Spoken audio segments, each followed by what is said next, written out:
Hello students, my name is Rishi. I am going to start the another thing of fractions. ठीक है ना, fractions के बारे में another things के बारे में डिस्कस। लास्ट क्लास में हमने क्या डिस्कस किया था? फ्रैक्शंस के बारे में ही डिस्कस किया था। हमने कुछ आइडेंटिटीज, कुछ फॉर्म्स के बारे में डिस्कस किया था कि फ्रैक्शंस कितने फॉर्म्स के होते हैं। ठीक है, आज हम लोग एप्लीकेशन फॉर्म पे तरफ ज़्यादा ध्यान देंगे। ठीक है, हमने लास्ट क्लास में एडिशन पे बात की थी, आज हम सब्सट्रैक्शन के ऊपर बात करेंगे कि सब्सट्रैक्शन ऑफ फ्रैक्शंस कैसे होता है। ठीक है ना,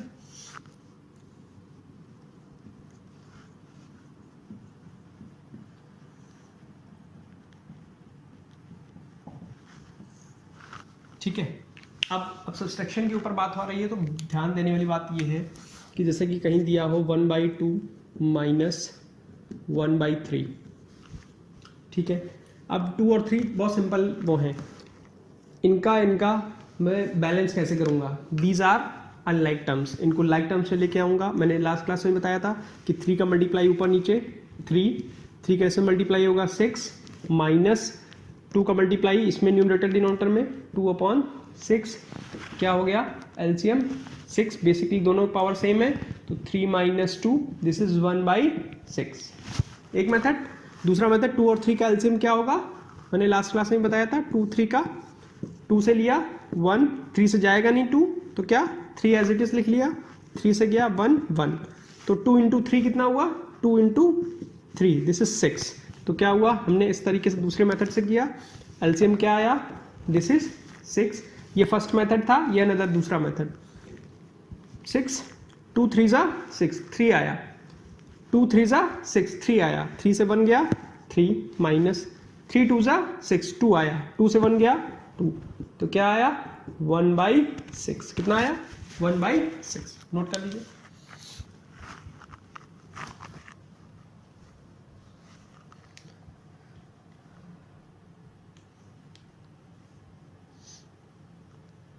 ठीक है, इसमें कुछ और अच्छे एग्जाम्पल्स करते हैं,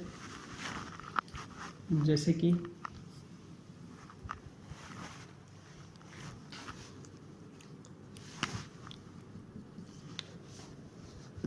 (2/3 - 1/4 - 1/5)। ध्यान से देखिएगा सब लोग।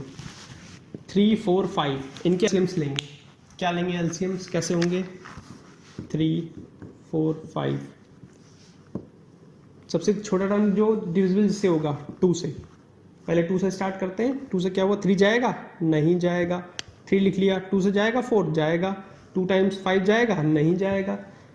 फिर क्या लिखा? 2 से लिया क्योंकि 2 अभी चला जाएगा, 3 1 5 3 से जाएगा 1 1 5 जाएगा? नहीं जाएगा तो 5 को एज इट इज लिख लिया।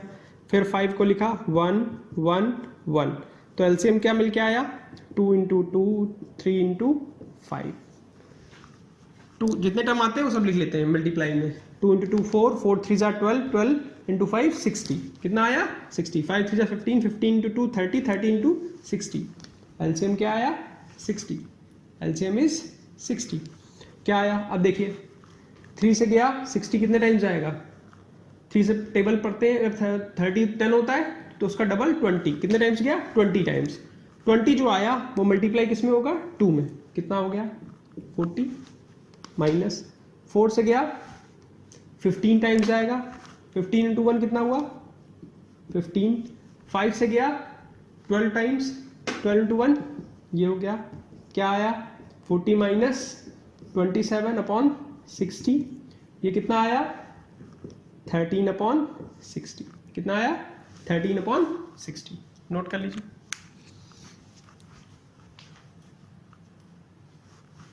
ठीक है,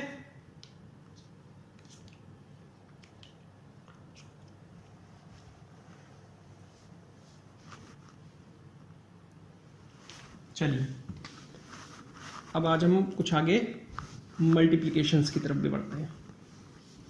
किसकी तरफ? मल्टीप्लिकेशंस ऑफ फ्रैक्शंस की तरफ बढ़ते हैं।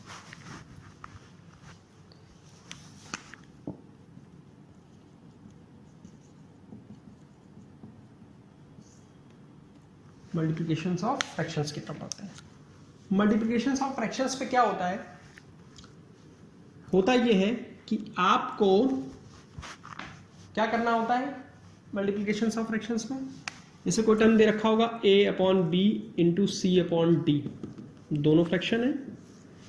a का मल्टीप्लाई c के साथ ए सी, b का मल्टीप्लाई d के साथ, तो क्या आया a c upon b d. क्या आया a c upon b d. देखिएगा ध्यान से, 2 अपॉन 3 इंटू 7 अपॉन 8 या 7 अपॉन 9। देखिए 2 का मल्टीप्लाई 7 में 14, 9 का 3 में 27, कितना आया 14 अपॉन 27। और एग्जाम्पल्स देखते हैं, 3 अपॉन 5 25 अपॉन 27। ध्यान से देखिएगा, इसमें क्या हो रहा है, इसमें सिंप्लीफिकेशन फॉर्म में चला जाएगा। क्यों? क्योंकि 3 की टेबल में पढ़ते हैं 3 डिविजिबल है, 3 से डिविजिबल क्या है 27, 27 डिविजिबल है तो कितना हो गया 9, 25 डिविजिबल है 5 से, 5 5 जा 25, 9 की टेबल 3 9 जा 27, तो क्या आया 5 अपॉन 9। इसे सिंपलर फॉर्म भी बोलते हैं, क्या बोलते हैं सिंपलर फॉर्म। तो 5/9 आया इसका आंसर, नोट कर लीजिए।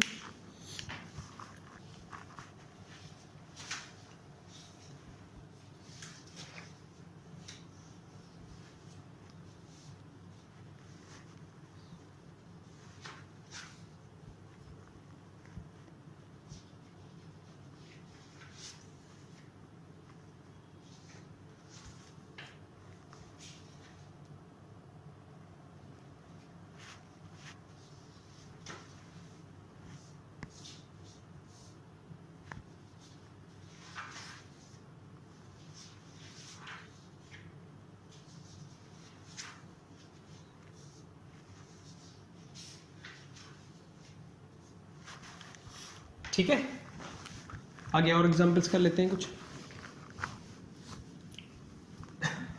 और एग्जांपल्स में आने से पहले देखिएगा, जैसे कि 3/5 इंटू, अब 3 टर्म वाले 25/69 इंटू 7/26 या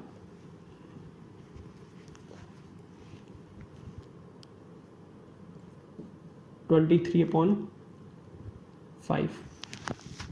ठीक है, ध्यान से देखिएगा क्या हुआ, 3 से गया, 3 2 जा 6, 3 3 जा 9, डिवाइड कर दिया 23। यहाँ पर 23 कहाँ था न्यूमरेटर में, ये डिनोमिनेटर में, तो क्या होगा कैंसिल। 5 से गया 5, 5 5 जा 25, फिर ये 5 कैंसिल हो गया इससे, तो आंसर क्या आया 1। आंसर क्या आया 1। तो ये किस में आ गया सिंपलर फॉर्म में। सब अब 3 टर्म मल्टीप्लाई हो रहा है, 3 फ्रैक्शन, आंसर क्या आया 1।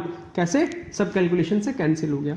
3 से गया ये गया, इसके बाद 23 कैंसिल हो गया, 5 से गया 25, 25 से 5 तो 5 इंटू 5। ठीक है ना। इसी तरीके से दूसरा एग्जाम्पल को देख लेते हैं। 7/11, 44/49, 8/11। ठीक है,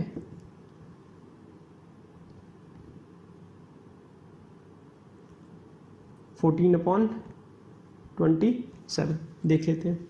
11 से गया 4, 7 से गया 7, ठीक है, 7 7 जा 49। अब ये क्या हुआ, 11 किससे गया 4 से, 7 से फिर कैंसिल, 7 2 जा कैंसिल, क्या आया ध्यान से देखिएगा, आंसर क्या आएगा, आंसर विल बी 4 2 जा 8, 8 8 जा 64, 27 to 11 कितना हो जाएगा, 11 7 जा 77, 7 11 2 जा 22, 22 297। Answer is 64/297।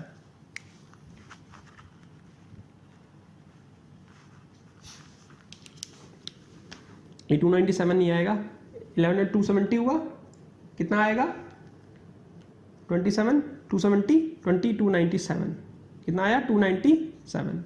मल्टीप्लाई करके देख लीजिए, यही आया। ठीक, कैसे 11 7 जा 77, 7 11 2 जा 22, 22 और 7 29, 297, इसीलिए डिनोमिनेटर 297 आया। ठीक है, नोट कर लीजिए।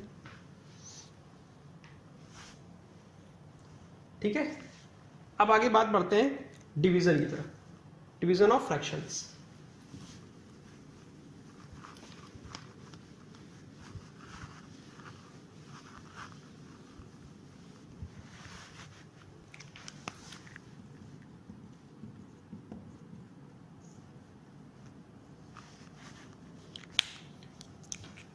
अब डिवीजन ऑफ फ्रैक्शन जो है वो क्या है, जैसे कि समझिए a अपॉन बी, ये भी डिवीजन हो रहा है।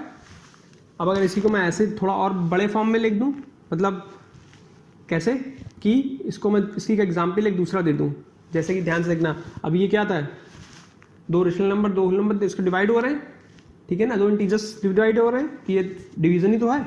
बट लेकिन जब फ्रैक्शन डिवाइड होते हैं तो क्या होता है, ऐसे a by b upon c upon d. ध्यान से देखना क्या होता है, आपने कभी ये सोचा है कि जो डिवाइड हो रहा होता है पोर्शन नीचे हो रहा होता है, इसका मतलब क्या होता है, उसका रिवर्स मल्टीप्लाई हो रहा होता है, उसका रिवर्स मल्टीप्लाई हो रहा होता है। तो क्या हुआ, हमने इसको लिखा a बाय बी, ऊपर वाले टर्म को a upon b into d, कहाँ चला जाएगा ऊपर, और c नीचे इसके साथ, तो d अपॉन सी। रिवर्स हो गया, नीचे वाला टर्म क्या हुआ, नीचे वाला फ्रैक्शन क्या हुआ, रिवर्स हो गया। तो d ऊपर चला गया न्यूमरेटर के पास और c रह गया डिनोमिनेटर के पास, होगी b कहाँ आ गया था, डिनोमिनेटर के पास। फिर से समझिए, a अपॉन बी को ऐसे ही एज इट इज लिख लिया, जो c अपॉन डी था वो डिवाइड के साथ जगह मल्टीप्लाई कर दिया, और d कहाँ चला गया ऊपर और c कहाँ आ गया नीचे, तो क्या हो गया ad अपॉन बी सी।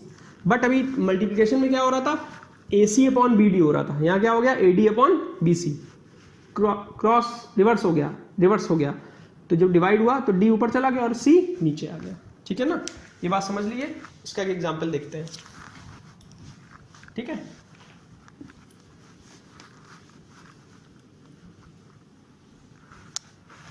चलिए इसका एग्जाम्पल एक है, जैसे कि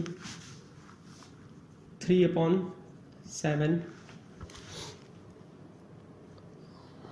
15/49।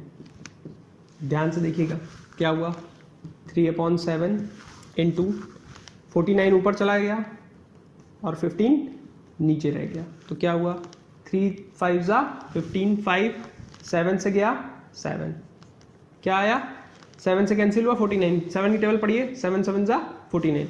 ये देखिए अब आप लोगों के लेवल में सबसे ज़्यादा ज़रूरी है कि आपको टेबल लर्न होनी चाहिए, 1 से लेकर 20 तक टेबल लर्न होनी चाहिए, प्लस 1 से 20 तक के स्क्वायर्स लर्न होने चाहिए। अगर स्क्वायर लर्न नहीं है तो एटलीस्ट 10 तक तो होने ही चाहिए, 10 तक के तो स्क्वायर लर्न होनी चाहिए कि 9 का स्क्वायर क्या होगा, 7 का स्क्वायर क्या होगा, ये चीज़ें हैं।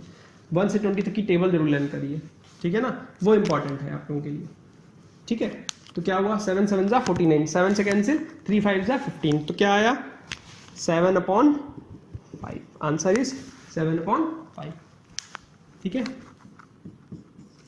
इसी तरीके का नेक्स्ट एग्जाम्पल देखते हैं। नेक्स्ट एग्जाम्पल है 4/11 अपॉन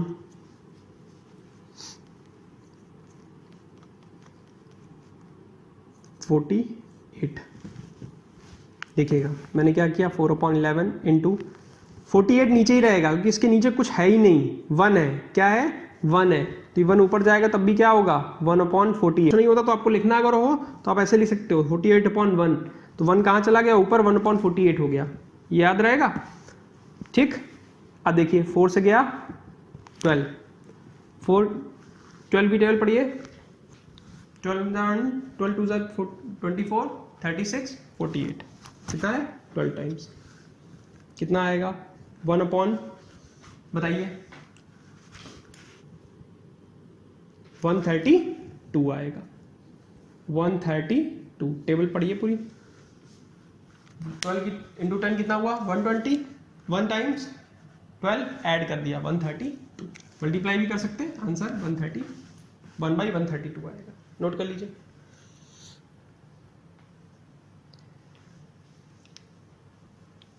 चलिए अब एक छोटे टर्म कुछ और है, हम उसके बारे में बात करते हैं कि हमें कुछ 2 टर्म्स दे रखे हैं, उनके बारे में ग्रेटर बताना है कि बड़ा कौन सा है, कैसे पता करेंगे बड़ा कौन है छोटा कौन है, ठीक है।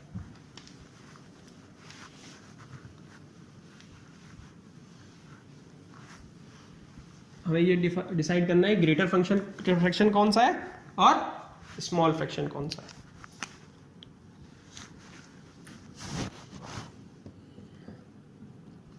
हाउ टू फाइंड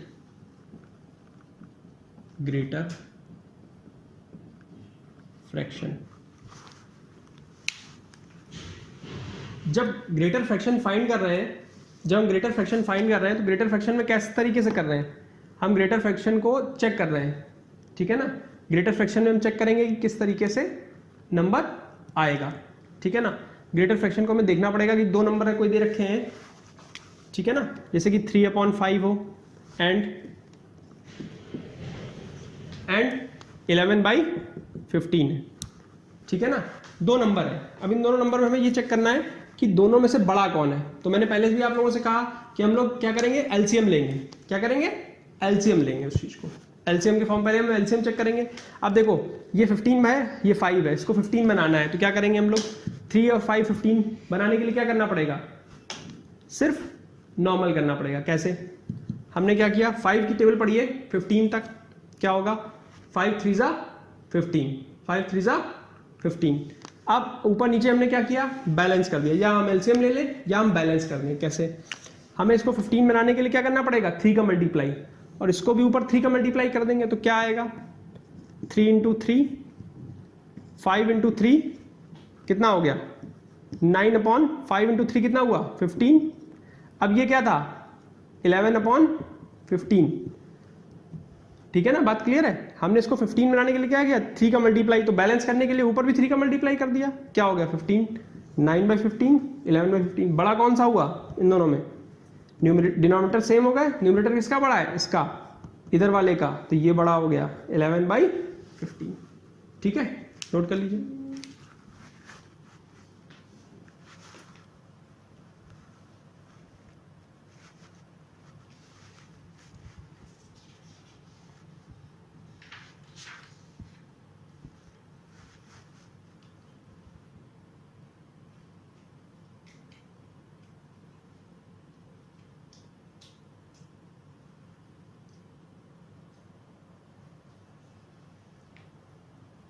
ठीक, अब इसी का एक छोटा और इसी तरीके से एक और एग्जांपल ले लेते हैं, कोई जो टेबल में ना हो उस तरीके से।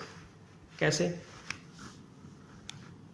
जो टेबल में ना हो, मतलब टेबल इन द सेंस उसके फॉर्म में ना हो। 7/8, 9/11, ठीक है। अब देखिएगा इन दोनों का इसमें कोई रिलेशन नहीं है, 8 की टेबल पढ़ेंगे तो 11 आएगा, ऐसा कुछ नहीं है। तो मैंने क्या किया, 11 को मल्टीप्लाई किया 7 में, 7 इंटू 11 का मल्टीप्लाई इसमें भी किया, बैलेंस 8 में, 8 का मल्टीप्लाई इसमें किया 9 इंटू 8, 8 का मल्टीप्लाई इसमें किया 11 इंटू 8, क्या आया 77, 88, कितना आया 72, 88, क्या हुआ। अब देखो डिनोमिनेटर दोनों के सेम है, बड़ा कौन हुआ 77 वाला, तो साइन किधर आएगा, इस तरफ, क्या आया, ये 77 बड़ा है और ये क्या है, छोटा है, क्या है, छोटा टर्म है, ये क्या है, बड़ा टर्म है, ठीक है ना। इसी तरीके से हम 3 टर्म दे रखे हैं, उनको भी हम देख सकते हैं। उनके लिए क्या हमें एलसीएम लेना पड़ेगा, ठीक है, एलसीएम लेके उनको हम कर सकते हैं। समझ रहे हैं ना। आज हमने क्या क्या सीखा, सब्सट्रैक्शन सीखा, आज हमने क्या सीखा, आज हमने मल्टीप्लिकेशन सीखा, डिवीजन सीखा, प्लस हमने ग्रेटर फ्रैक्शन फाइंड करना सीखा, ठीक है ना। ग्रेटर फ्रैक्शन फाइंड करना हमने सीखा। अब इसी के चीज़ें कुछ एग्जांपल्स हैं, कुछ वर्कशीट्स हैं, ठीक है ना, वो आप लोगों को सिंपल फॉर्म में आप लोग चाहे कर सकते हैं, ठीक है ना। वर्कशीट्स भी इसके साथ में मिलेंगी, वो आप लोगों को ट्राई करनी है, वो आप ट्राई करिए, और वो ट्राई करने के बाद आप लोगों की एनसीईआरटी की बुक होगी, रेफरेंस बुक होंगी, ठीक है ना, वो सॉल्व करनी है आप लोगों को, ठीक है ना। कि लाइक फंक्शन बताना, मैं पहले क्लास में डिस्कस कर चुका हूँ, लाइक अनलाइक चीज़ें बात करना, प्रॉपर फ्रैक्शन इम्प्रॉपर फ्रैक्शन, वो कई सारे क्वेश्चंस होंगे इस तरीके से एनसीईआरटी उसमें, तो वो चीज़ें करना, प्रॉपर इम्प्रॉपर फ्रैक्शंस को लेके देखना, कितनी कितनी चीज़ों के मिनट कितने टाइम क्या है, proper fraction improper, like unlike, complex fraction, simple fraction, इस तरीके से, प्लस इसके क्वेश्चन। अब फिर उसके बाद नेक्स्ट क्लास में हम लोग क्या डिस्कस करेंगे, हम लोग डिस्कस करेंगे ब्रैकेट्स को लेके हम लोग सॉल्व करेंगे। बोर्ड मास के बारे में थोड़ा सा पढ़ के रखिएगा। बोर्ड मास क्या होता है, ब्रैकेट पहले सॉल्व करते हैं, ऑफ लिखा होता है वो सॉल्व करते हैं, डिवीजन सॉल्व करते हैं, मल्टीप्लिकेशन सॉल्व करते हैं, एडिशन सॉल्व करते हैं, फिर सब्सट्रैक्शन सबसे लास्ट में करते हैं। ये क्या है, ब्रैकेट। इसमें ब्रैकेट में भी कई सारी प्रॉपर्टीज है। कैसी, नंबर 1 बार आता है, फिर आप लोगों का सबसे पहले आपको फिर सॉल्व करने के बाद आपको क्या करना पड़ता है, सबसे पहले सर्कुलर वाला करना पड़ता है, सर्कुलर ब्रैकेट, फिर एक करली ब्रैकेट होता है, फिर इसके बाद लास्ट में होता है स्क्वायर ब्रैकेट, वो सबसे बिगर ब्रैकेट होता है, तो उसको सॉल्व करते हैं लास्ट में। ठीक है ना, इसके बारे में डिस्कस करेंगे हम लोग। थोड़ा सा आइडिया लेके रखिएगा कि बोर्ड मास होता क्या है एक्चुअली। ठीक है ना, हम लोग नेक्स्ट क्लास में मिलते हैं। फिर नेक्स्ट क्लास में हम लोग इसके बारे में डिस्कस करेंगे और वर्कशीट मिलेगी, वो भी आप लोगों को सॉल्व करनी होगी।